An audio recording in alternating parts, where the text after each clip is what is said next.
Hello guys, my name is Ganbat and I'm Mongolian. From today I'm starting out YouTube series called Mongolian React in order to give you guys a Mongolian perspective about everyday topics and Mongolian history in pop media, documentary, YouTube videos. So on our first video I'll be reacting to extra credits, extra history, a 6-part series called Genghis Khan, which in Mongolia we call him Genghis Khan. I do believe that this is the right pronunciation. So let's jump straight to it. A young woman gives birth to a son on an isolated hillside under the And I vast think Mongolian sky, this surrounded video's by source strangers material and far is The away from Secret History of everything she had Mongolia. ever known.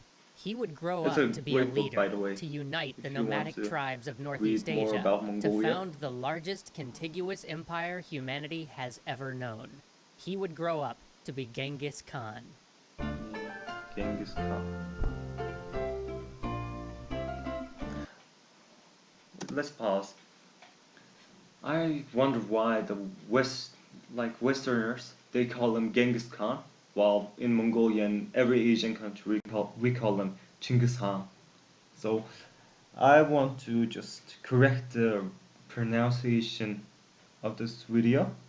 So like in every Mongolian name, I'll try to correct you guys and be more Mongolian.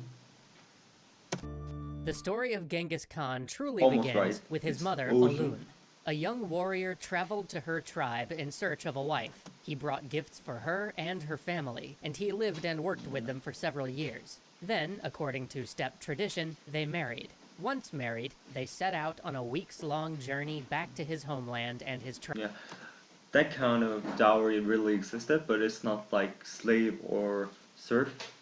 It's more like you become her family first in order to get her as your family, and she will join your family.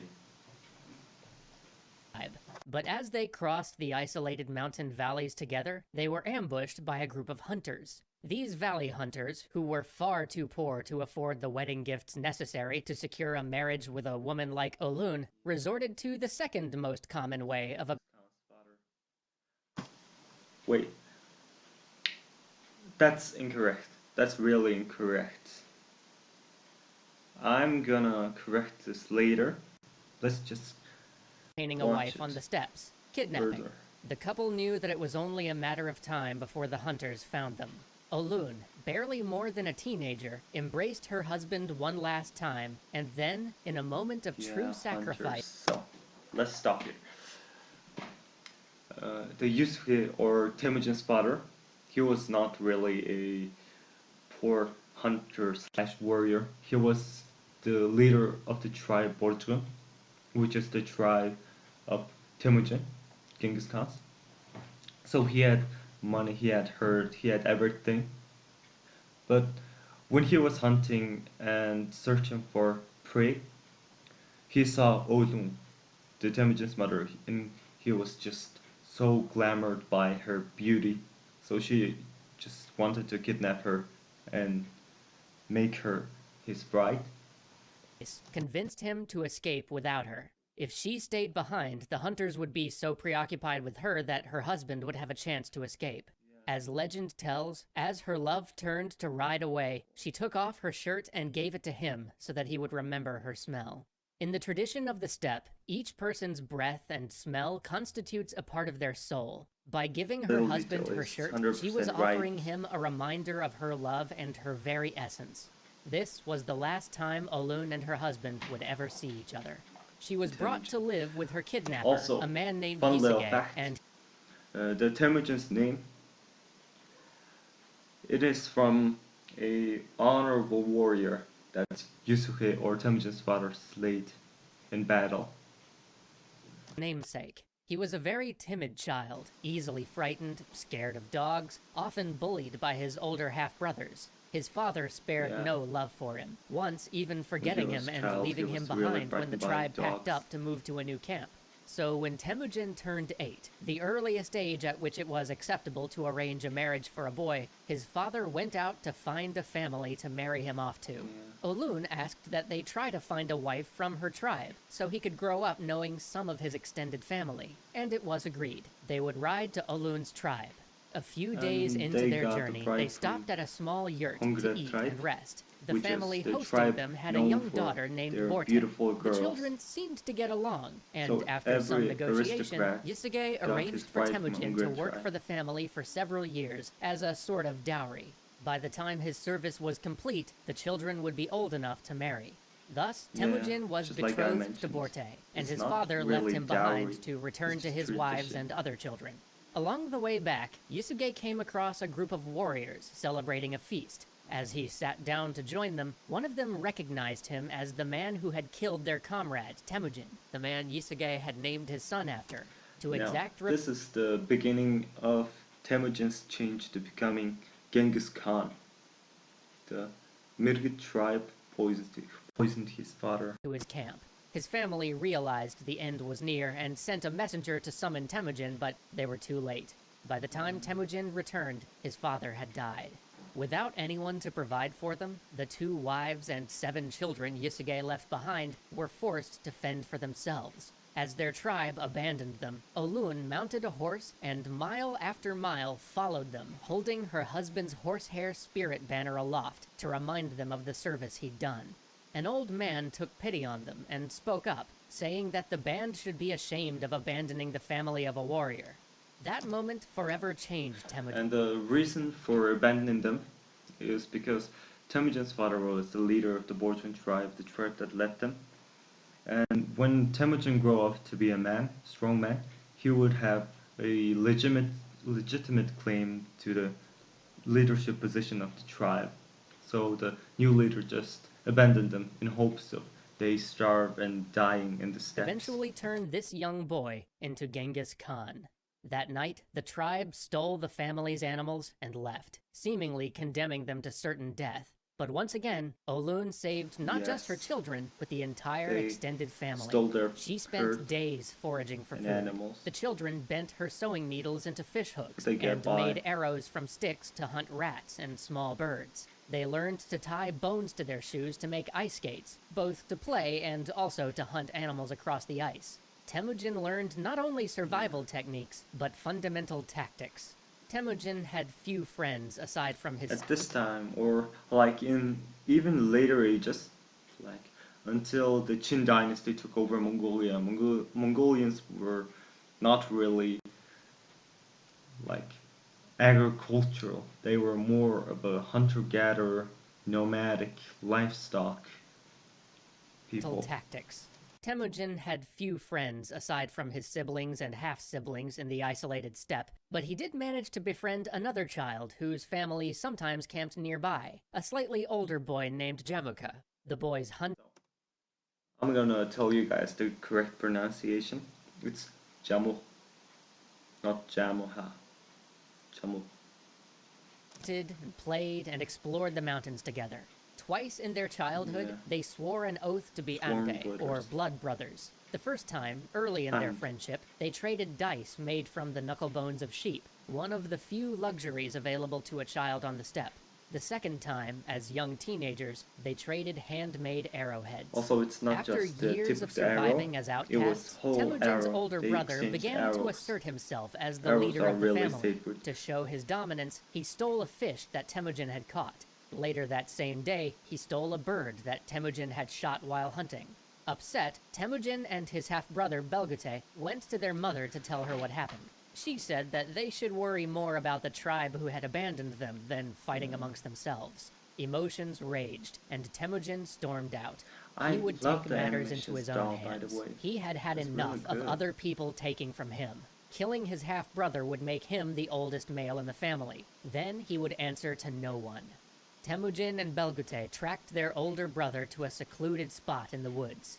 Their half-brother His brother name is Bichgute. warned them that without him, they would have no allies left in the world. But the two brothers fired their arrows. Now, he was sorta ambushed, but not really. In Secret History of Mongolia, I'll tell you what really happened or what is conceived to be happened. Temujin gave his older brother bow and only one arrow, and he got only one arrow and a bow. So they just stepped 20 steps from each other and drew their arrow and shot at each other at the exact same time. So whoever is more accurate, he'll win the duel. It was honorable duel, and his older brother lost. They would have no allies left in the world, but the two brothers fired their arrows, and the shots were true. When they returned, their mother could read their actions on their faces. She was distraught. Before, they had been living as outcasts, but spilling blood made them criminals. As a wanted... They say like he was fugitive and captured because he killed his older brother, but no, that's not really what happened. Killing was not that condemned in steppes at that time. So it's because like the tribe that left them, the Borton tribe, their leader saw Temujin growing up to be a strong man, a strong leader.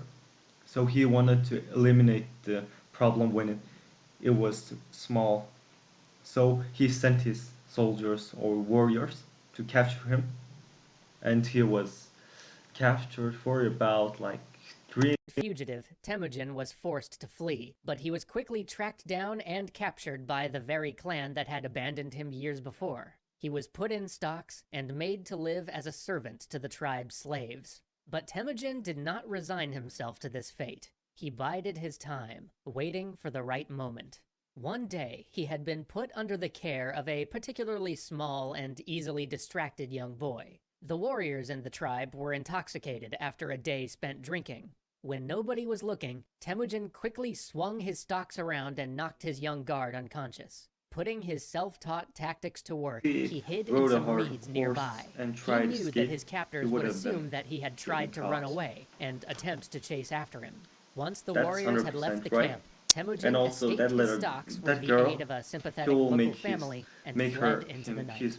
Now, 16 years old, Temujin had not seen his intended wife in 7 years. He went to find her, and surprisingly, she had waited for him to return.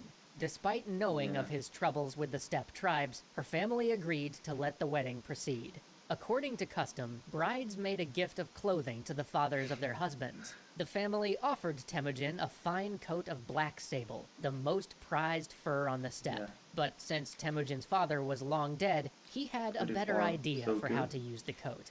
He approached an old ally of his father, Ong Khan, the leader of a prosperous tribe. Yusuke had fought by Ong Khan's side long ago, and helped him overthrow his uncle to... It's not Ong Khan.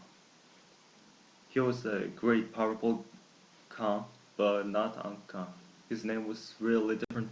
I can't remember on top of my head, but in next episode I'll tell you guys the correct name. His uncle to become the tribe's leader. Family ties were sacred in steppe culture. Alliances were never forged in ink, only by blood. Anyone related to you was an ally. Literally everyone else was assumed to be an enemy. By presenting the coat to Ong Khan, Temujin was symbolically recognizing him. Even to this day, the blood relationship, the family ties are really strong in Mongolian culture or in steppe culture. So if you're related by blood, your allies is 100% right. As his father, Ong Khan accepted, recognizing Temujin as his son, and thus entitling both him and his family to the Khan's protection. He offered to make Temujin a local leader over other young warriors, but shockingly, Temujin declined. With his family's protection assured, he returned to his home camp to finally enjoy a peaceful life at home. His troubles must have seemed far behind him now that all... By the way, the horse is really cute. The horse animation, the horse drawing is really cute. I like it a lot. And also, in this era, there were a lot of independent tribes that just nomadically move into places and places, was not in Khanate or anything. But in steppes, there were like 3 powerful Khanates. The Naiman Khanate, the Ong Khan's, let's just go with Ong Khan for now, Ong Khan's Khanate, and it was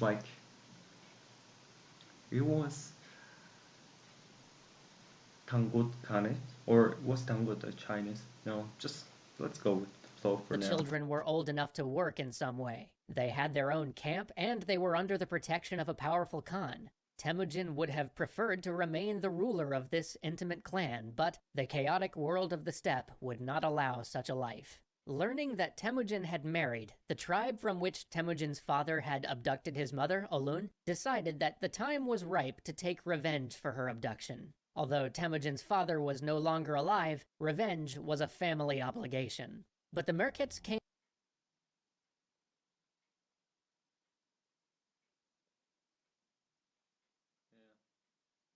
So that was it.